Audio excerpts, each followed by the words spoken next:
রূপনারায়ণ নদী গর্ভে তলিয়ে গেল 3টি বাড়ি, সবকটি মাটির তৈরি বাড়ি। এদিকে আরও বেশ কয়েকটি বাড়ি নদীগর্ভে তলিয়ে যাবার আশঙ্কা, ফলে উদ্বিগ্ন ওই এলাকার বাসিন্দারা। এমন রোমহর্ষক ঘটনাটি ঘটেছে পশ্চিম মেদিনীপুর জেলার দাসপুর 2 নম্বর পঞ্চায়েত সমিতির রানীচক সংগ্রাম পাড়ায়। জানা গেছে রূপনারায়ণ নদীর পাড়ে রায়তি জমিতে কয়েক পুরুষ ধরে বাস করে আসছেন সংগ্রাম পাড়ার বাসিন্দারা।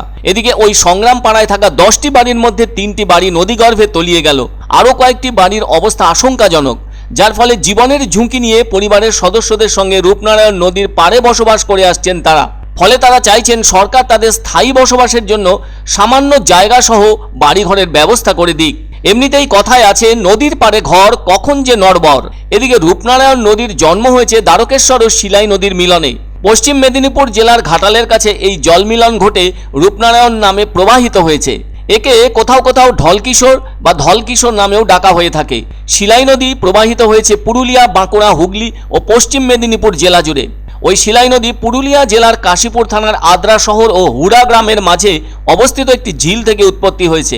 আর দ্বারকেশ্বর সাধারণত একটি জলহীন নদী। এই নদীর তলদেশ বালুময়, তবে বর্ষাকালে এই নদীর দুকুল উপচে জল বন্যার সৃষ্টি করে থাকে। বাঁকুড়া, বিষ্ণুপুর ও আরামবাগ এই 3টি শহর দ্বারকেশ্বর নদীর তীরে অবস্থিত। এদিকে রূপনারায়ণ নদ কিছু দূরে প্রবাহিত হয়ে তা পুরানো দামোদর নদ বা মুন্ডেশ্বরী নদীর সাথে মিলিত হয়েছে।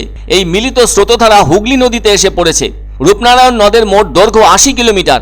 এই নদীটি আবার ইলিশ মাছের জন্য বিখ্যাত। এছাড়া এই নদের তীরে স্থাপিত হয়েছে কোলাঘাট তাপ বিদ্যুৎ কেন্দ্র। এদিকে এই নদীর বন্যা আটকাতে কিছু কিছু জায়গায় নদী বাঁধ গড়াও হয়েছে। তবে রূপনারায়ণ নদকে কেন্দ্র করে জলপথে পণ্য পরিবহনের কথাও ভাবছে কেন্দ্রীয় সরকার। এই নদীটি বর্তমানে নাব্যতা ও দূষণ সমস্যায় জর্জরিত। এদিকে রূপনারায়ণ নদের ধারে থাকা 3টি মাটির বাড়ি নদী গর্ভে তলিয়ে যাওয়ায় ওই বাড়িঘরের বাসিন্দারা এখন প্রাণ হাতে করে খোলা আকাশের নিচে অবস্থান করছেন। হয়তো কিছু জিনিস বাঁচাতে পেরেছেন তারা। নদীর যে অংশে ওই বাড়ি 3টির অবস্থান ছিল, তাতে করে নদীর পাড়ের দিকে নিচে কোনো কারণে বালুস্তর বসে গিয়ে ওই বাড়িগুলি এক এক করে নদীগর্ভে বিলীন হয়ে গিয়েছে। কেউই কোনোভাবে বাড়িগুলিকে বাঁচাতে পারেননি। কোনো রকম করে ঘর ছেড়ে সরে এসে খোলা আকাশের নিচে দাঁড়িয়েছেন তারা। আর এখন তো শীত আর কুয়াশার দাপট লক্ষ্য করা যাচ্ছে। কি করে পরিবারের সকলে এমন কুয়াশা ঘেরা পরিবেশের মধ্যে থাকছেন তা নিয়ে যথেষ্ট দুশ্চিন্তায় পড়েছেন তারা। কেননা তারা যেখানে বাস করছিলেন সেই জায়গা তো নদীর মানে সরকারের, আর সেসব বাড়িঘর তো প্রশাসনিক কোনো অনুমতি বা কাগজপত্র ছাড়াই জীবনের প্রয়োজনে আর্থিক সংকটের কারণে যেমন তেমন করে গড়ে তুলেছিলেন তারা। অনেকে বলছেন কয়েক পুরুষ ধরে নাকি বাস করে আসছেন তারা। এদিকে ওখানে থাকা চর অধ্যুষিত জমিতে চাষাবাদ করেন এবং নদীর মাছ ধরে জীবিকা নির্বাহ করে থাকেন তারা। এখন এই শীতের সময় গৃহ হারিয়ে দারুণ সমস্যার মধ্যে পড়ে গিয়েছেন তারা। যদি প্রশাসন থেকে তাদের মানবিকভাবে সহযোগিতা করে তাহলে তারা এই শীতের সময় রক্ষা পাবেন। কেননা একটা ঘর তুলতেও তো বেশ কিছু সময় লাগে।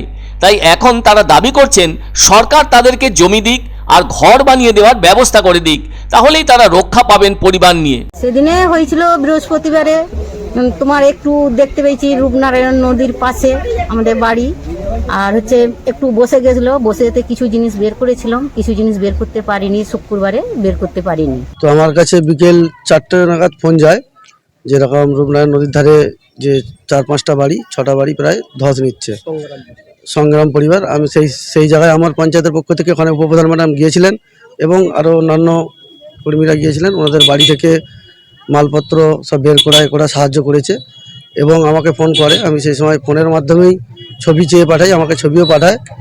তো আমার প্রশাসনের পক্ষ থেকে আমি সেই সময় মানে এভাবে যে পঞ্চায়েত থেকে 5টা পরিবারকে তিরপলের ব্যবস্থা করেছিলাম। ওই মাল তারা সরিয়ে সেগুলো চাপা দেওয়ার জন্য তারা আবেদন করেছিল।